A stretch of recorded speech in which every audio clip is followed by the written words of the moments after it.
हरिओम स्वामी जी, प्रणाम। हरिओम चैतन्य। कहो, आज कौन सा विषय मन में लेकर आए हो? आप तो तुरंत ही पहचान लेते हैं स्वामी जी। आज का विषय कुछ गहन है स्वामी जी। विषय है कर्म का कर्ता कौन। पूछो, क्या पूछना चाहते हो? स्वामी जी, एक प्रश्न मेरे भीतर बार बार उठता है। कर्म कौन करता है, मैं या कुछ और? प्रिय चैतन्य, ये प्रश्न साधारण नहीं है। यदि इसे भीतर से समझ लिया तो जीवन की पूरी दृष्टि बदल सकती है। पहले तुम बताओ, तुम स्वयं को क्या मानते हो? मैं स्वयं को यह शरीर और मन मानता हूं। जो सोचता है, महसूस करता है, वही मैं हूं। यहीं से भ्रम शुरू होता है। चलो इसे धीरे धीरे समझते हैं। क्या तुमने नदी को देखा है? जी, वो लगातार बहती रहती है। ठीक वैसे ही तुम्हारा मन भी एक नदी है। विचार आते हैं, जाते हैं, भावनाएं उठती हैं, गिरती हैं, इच्छाएं जन्म लेती हैं, समाप्त होती हैं। क्या ये सब स्थिर है? जी नहीं स्वामी जी, सब बदलता रहता है। फिर भी क्या तुम्हारे भीतर कुछ ऐसा है जो नहीं बदलता? शायद कोई देखने वाला। वही तुम्हारा साक्षी है, तुम्हारी आत्मा। अब एक और उदाहरण लो। नदी के किनारे एक शिला है। नदी बहती है, शिला स्थिर रहती है। इसका अर्थ है नदी मन है और शिला आत्मा। बिल्कुल। मन बदलता है, आत्मा नहीं। मन करता है, आत्मा केवल देखती है। तो क्या इसका अर्थ है कि कर्म मन करता है? हाँ, कर्म का कर्ता मन है। पर मन क्या है? ये केवल विचार नहीं, परंतु विचार, भावनाएं, स्मृति, संस्कार और अहंकार का एक तंत्र है। और इसका केंद्र? मैं। जब मन कहता है मैं कर रहा हूं, वहीं से कर्तापन शुरू होता है। तो स्वामी जी, क्या कर्म करना गलत है? नहीं चैतन्य, कर्म समस्या नहीं है, समस्या है कर्तापन। मैं कुछ समझा नहीं स्वामी जी। जब तुम कहते हो मैंने किया, ये मेरा है, तब एक गांठ बनती है, अहंकार, और वही बंधन का कारण है। तो आत्मा क्या करती है? आत्मा कुछ भी नहीं करती, वह केवल साक्षी है, दृष्टा। तो क्या वो सोचती भी नहीं? नहीं, वह न सोचती है, न चाहती है, न निर्णय लेती है। वह केवल देखती है, जैसे आकाश। आकाश? हाँ, आकाश में बादल आते हैं, जाते हैं, पर आकाश उनसे प्रभावित नहीं होता। वैसे ही विचार और भावनाएं आती जाती हैं, पर आत्मा सदा शांत रहती है। स्वामी जी, इसे और स्पष्ट करें। दर्पण को देखो, उसमें जो भी आता है दिखाई देता है, पर क्या दर्पण कुछ पकड़ता है? नहीं ना।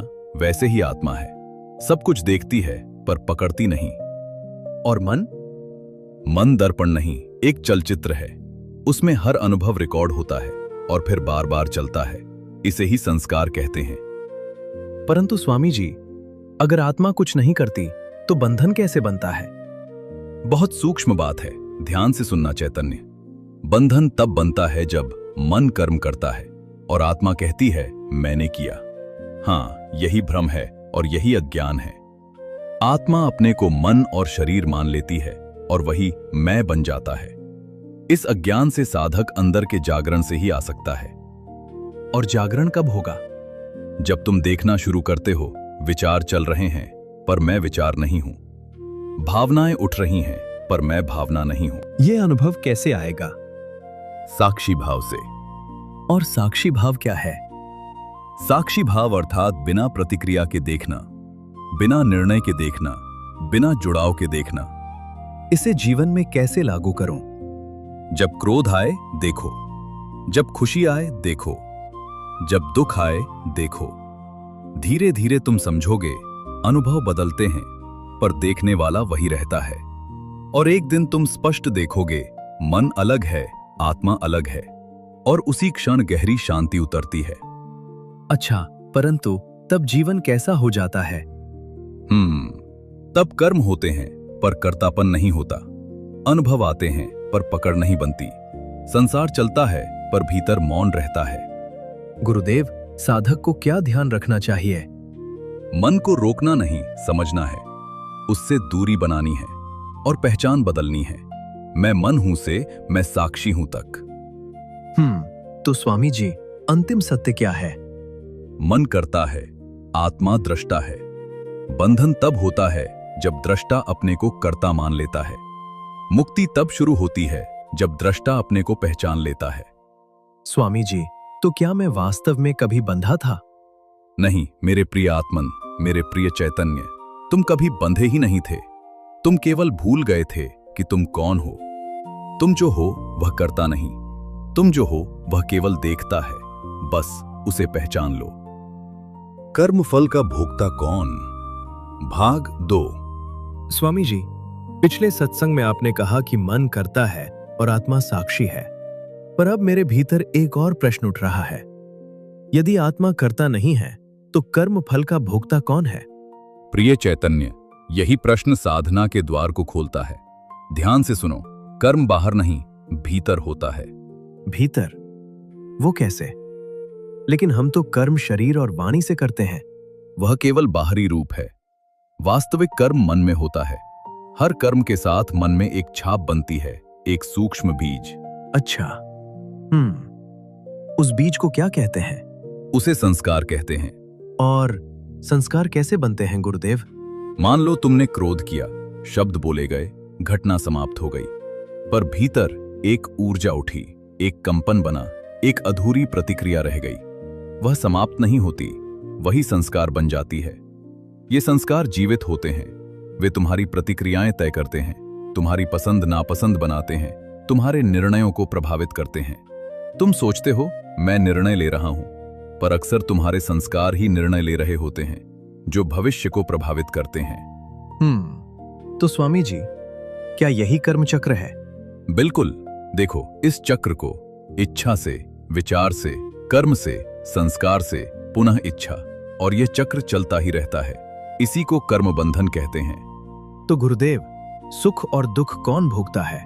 जब तुम कहते हो मैं दुखी हूं, वह दुख कहां होता है? मन में। और जब तुम कहते हो मैं खुश हूं, वह भी मन में। तो स्पष्ट है, मन ही भोगता है। तो गुरुदेव, आत्मा का इसमें क्या स्थान है? आत्मा केवल साक्षी है। वह न सुखी होती है न दुखी। वह केवल देखती है, जैसे एक स्क्रीन। स्क्रीन? हाँ, सिनेमा का उदाहरण लो। फिल्म में हंसी, आंसू, डर, खुशी सब चलता है, पर स्क्रीन नहीं बदलती। मन अर्थात फिल्म, आत्मा अर्थात स्क्रीन। फिल्म बदलती है, स्क्रीन नहीं। परंतु स्वामी जी, यदि आत्मा केवल साक्षी है तो फिर बंधन कैसे बनता है? बंधन वास्तविक नहीं है, यह पहचान की भूल है। जब आत्मा यह मान लेती है मैं मन हूं, मैं दुखी हूं, तभी बंधन पैदा होता है। अज्ञान के कारण यह भूल होती है। आत्मा स्वयं को भूल जाती है और शरीर व मन को मैं मान लेती है। गुरुदेव, एक और गहरा प्रश्न। यदि आत्मा मुक्त है तो पुनर्जन्म कौन लेता है? बहुत सुंदर प्रश्न। पुनर्जन्म मन का होता है, आत्मा का नहीं। हमारा मन संस्कारों, इच्छाओं और अधूरे अनुभवों का संग्रह है। जब शरीर समाप्त होता है, ये मन एक नए शरीर में चला जाता है। जैसे एक यात्री एक घर छोड़कर दूसरा घर लेता है। हमारा शरीर केवल एक घर है, अस्थायी निवास। मन उसमें रहता है, अनुभव करता है और आगे बढ़ जाता है। आत्मा सदा अचल रहती है। अब समझ आया गुरुदेव। कर्म मन करता है, संस्कार मन में बनते हैं और फल भी मन भोगता है। बिल्कुल ठीक चैतन्य, पर ध्यान दो, बंधन तब बनता है जब आत्मा इस अनुभव को मैं मान लेती है। परंतु इससे मुक्ति कैसे मिलेगी? मुक्ति कर्म छोड़ने से नहीं, अज्ञान छोड़ने से मिलती है। जागरण से अज्ञान टूटेगा। जब तुम देखोगे ये विचार उठ रहा है पर मैं विचार नहीं हूं, ये भावना आ रही है पर मैं भावना नहीं हूं, तभी दूरी बनेगी। यही साक्षी भाव है। साक्षी भाव का अर्थ है सब कुछ देखना पर कुछ भी ना पकड़ना, अनुभव होना पर उससे जुड़ना नहीं।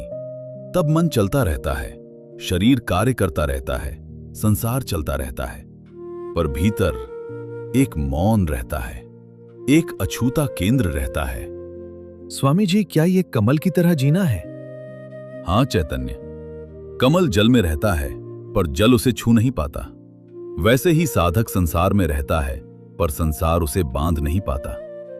गुरुदेव, कर्म का अंत कैसे होता है? जब साधक पूरी तरह देख लेता है मैं मन नहीं हूं, मैं शरीर नहीं हूं, तब संस्कार जलने लगते हैं। कर्म निष्क्रिय हो जाते हैं, चक्र टूटने लगता है।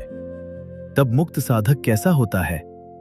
वह कर्म करता है पर बंधता नहीं, वह प्रेम करता है पर आसक्त नहीं, वह जीता है पर लिप्त नहीं, उसके लिए जीवन एक लीला बन जाता है। गुरुदेव, अंतिम सत्य क्या है? मन ही करता है, मन ही भोगता है, मन ही बंधन है और आत्मा साक्षी है, आत्मा मुक्त है, आत्मा शुद्ध है। तो स्वामी जी, अब मैं इसे कैसे अनुभव करूं? जब अगली बार कोई भावना उठे, रुको, देखो, पूछो, कौन अनुभव कर रहा है? धीरे धीरे स्पष्ट होगा। अनुभव बदलते हैं पर तुम नहीं बदलते।